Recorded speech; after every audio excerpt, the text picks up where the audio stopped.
মাথায় ফুটবল কিভাবে ব্যালেন্স করবে কয়টি পদ্ধতি জেনে নিন।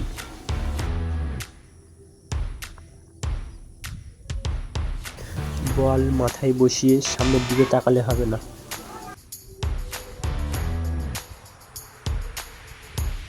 মাথায় বল বসিয়ে উপরে বলের দিকে তাকাতে হবে। দু হাতে বলটি ধরে মাথার মাঝখানের সমান অংশে রাখুন। বলের দিকে তাকিয়ে কন্ট্রোল করতে হবে আস্তে আস্তে। বল পড়ে গেলে 3-4 বার চেষ্টা করতে থাকুন। প্রতিদিন 10-15 মিনিট করে করবেন, হয়ে যাবে। ব্যালেন্স ভালো হয়ে গেলে ধীরে ধীরে 1 পা 2 পা হাঁটার চেষ্টা করুন।